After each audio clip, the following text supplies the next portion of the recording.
advice diorang ini bersyarat kalau kerajaan tidak take action, maka diorang akan buat cyber attack kepada website-website kerajaan.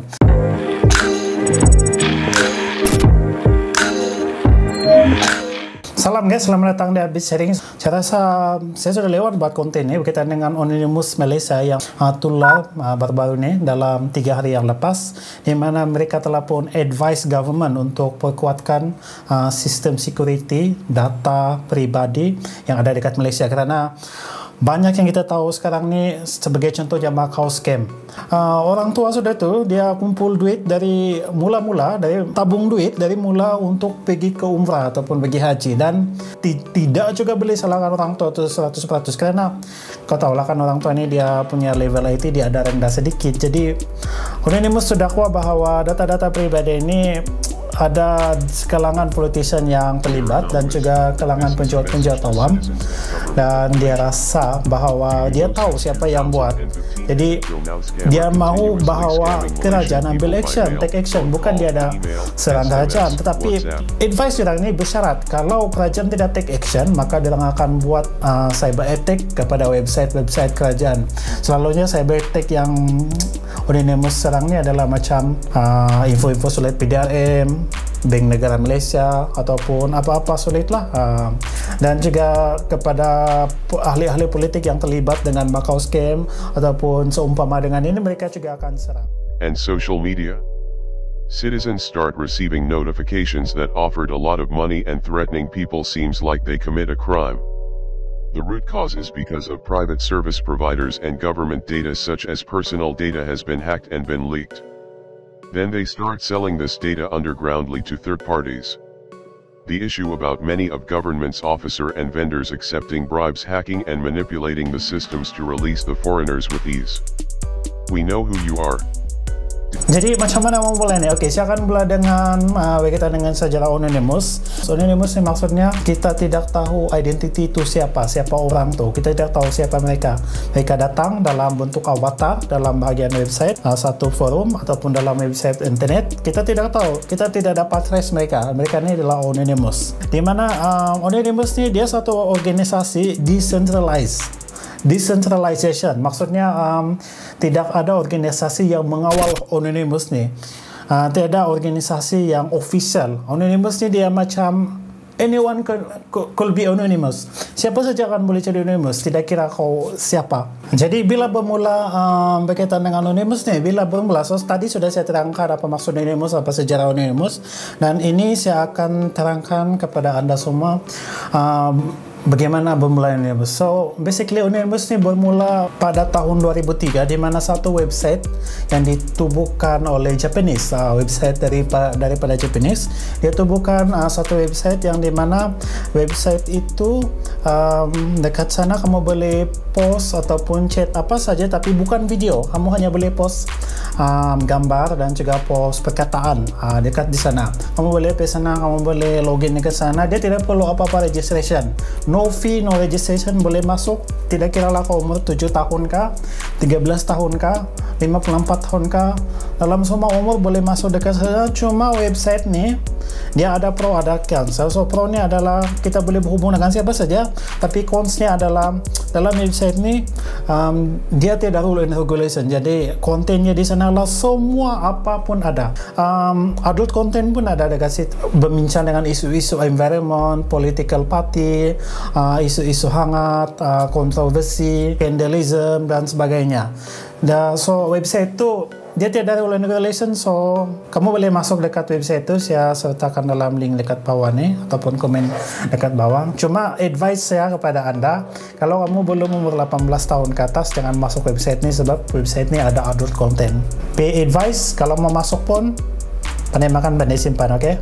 Anonymous bermula pada tahun 2008, yang dimana pertama kali Anonymous menyerang adalah mereka serang Church of Scientology. Church of Scientology ini dia bukan agama Kristian, dia juga bukan gereja, tetapi itu adalah pemahaman ataupun belief, concept of belief. Nah, gereja ini dia ramai follower dan juga ramai pengikut lah, follower, pengikut, dan juga banyak juga ahli politik yang support pada masa itu, dan banyak juga artis yang support Scientology, Church church yang sangat kontroversi ini termasuklah selebriti Tom Cruise. So practices ni dia akan detect mana negatif thing dan kamu tu, dan dia akan cuba untuk bagaimana kamu akan selesaikan. So benda ni dia sebenarnya membantu, dia sebenarnya bagus untuk kepada follower dia. Cuma masalahnya adalah dia macam ada kontroversi sedikit lah. Sebab kenapa? Dalam proses auditing ni, dia akan di-charge sebanyak 500 USD. So maksudnya dalam, kalau kita kirakan convert dalam duit Malaysia, dalam 2,000 ringgit lah untuk proses auditing, untuk proses untuk kamu recall masalah kamu, 2,000 ringgit. Jadi apabila kamu mau selesaikan clearing all your problem dengan menggunakan mesin mereka tu, kamu akan di-charge dalam 5,000 ringgit macam tu. So totally dalam 5,2 dalam 8 ataupun 7,000 ringgit. Tetapi kalau kamu tidak percaya, itu bukan salah mereka. Dia akan ulang balik proses tu daripada proses 1 sehingga proses 2. So kamu akan double pay lah. Anonymous nampak, community of Anonymous merasakan mereka telah scam. Dia macam, kalau dekat Malaysia dia macam level-level macam agama ayah pin lah, saya rasa macam tu. So Anonymous rasa bahawa dia orang melihat perkara ini adalah salah kerana benda ni boleh diselesaikan oleh kaunselor. Start dari situ Anonymous telah lancarkan beberapa siri etik kepada website dan juga mereka jalankan kempen secara satu dunia, dan akhirnya kemenangan tu berpihak kepada Anonymous dan mereka telah menang. So ini adalah titik permulaan Anonymous di mana mereka telah pun melawan organisasi. So start dari situ, setiap kawasan dekat negara-negara masing-masing dia timbullah organisasi. Macam dekat Malaysia ni kita ada Anonymous sendiri yang dipanggil, kalau saya tidak salah, Dragon Force. Jadi cerita dia macam ni. Pada 2 Disember 2020 berlakunya satu peperangan di antara hacker Malaysia dan juga hacker Indonesia lah. Pada masa itu timbul satu lagu parodi Indonesia Raya, lagu Indonesia lah. Macam kalau kita Malaysia ni negaraku, satu timbul. Jadi apabila timbul parodi itu yang mengejek Malaysia, sebab kita tahu kan Malaysia dengan macam Indonesia ni dia kira macam biasalah gaduh-gaduh sikit, tapi kawan juga kan.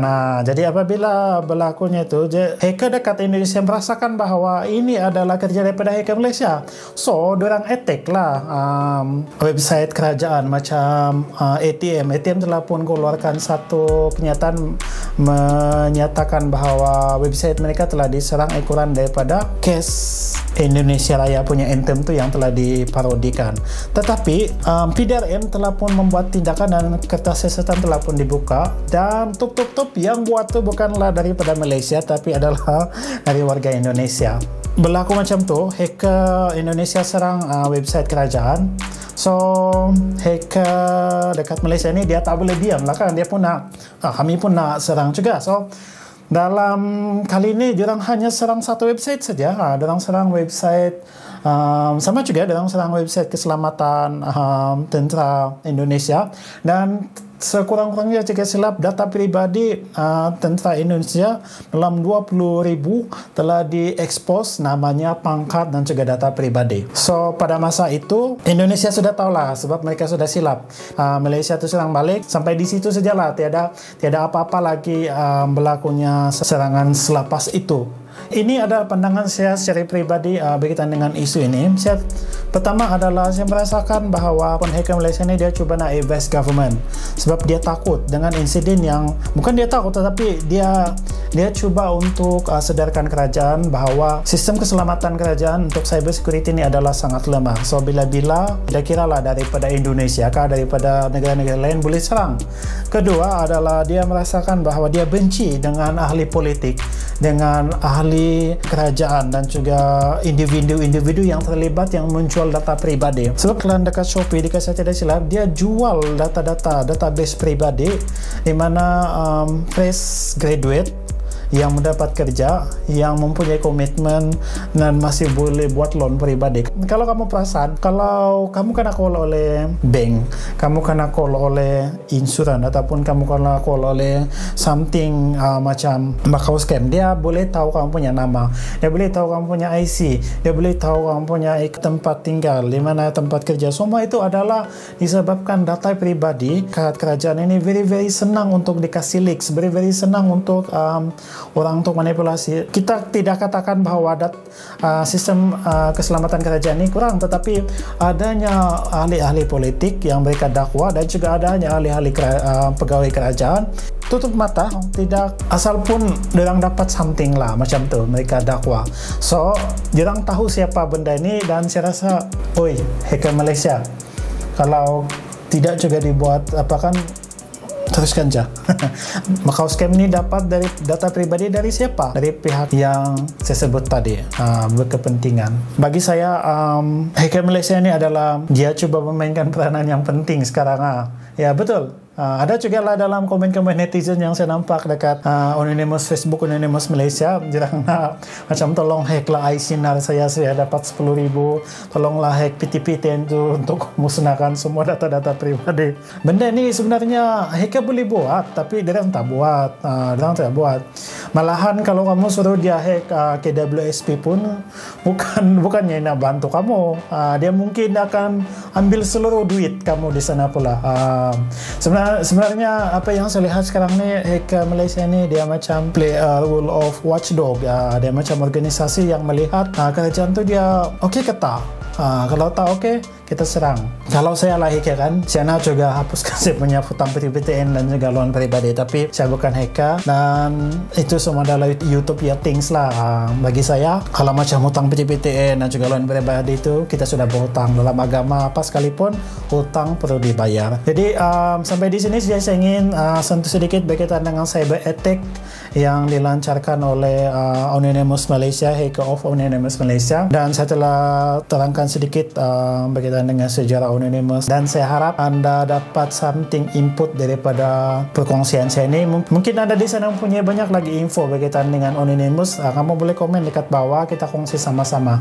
So last but not least, if you think this channel is giving something information to you, consider to subscribe our channel, and last but not least, you are the best.